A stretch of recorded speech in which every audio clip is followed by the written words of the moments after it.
Le dirigeant de 2025, il doit être à la fois compétitif, durable et humain dans un monde qui change très vite.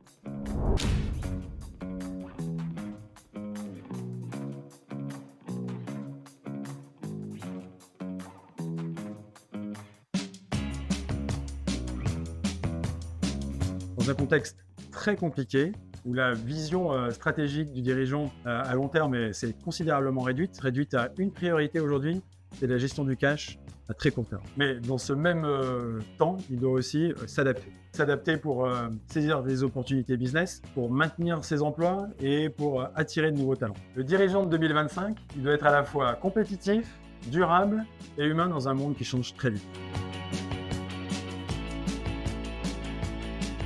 Notamment en s'appuyant sur une stratégie de durabilité. Comment? En cartographiant ses risques financiers et ses risques climatiques, en identifiant et en mesurant ses impacts environnementaux et sociaux, en priorisant ses enjeux par rapport à son business, en mettant en place un référentiel de données qui va permettre de collecter, de consolider et de piloter les données ESG qui sont aujourd'hui indispensables pour adapter son business model.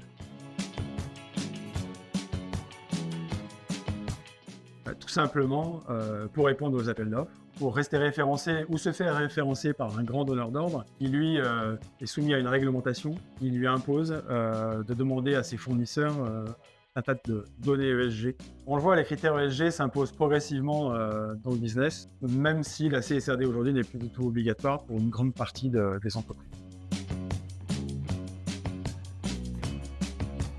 Ce n'est pas parce qu'une majorité d'entreprises n'est plus soumise à la CSRD que les entreprises pour autant ne vont rien faire. Au contraire, la base, c'est de réaliser un bilan carbone et pour les entreprises industrielles, de mettre en place une stratégie de décarbonation. Évidemment, on peut aller vers un rapport volontaire de durabilité avec comme noyau un référentiel de données qui va permettre de piloter les données ESG, acquérir la qualité de société à mission.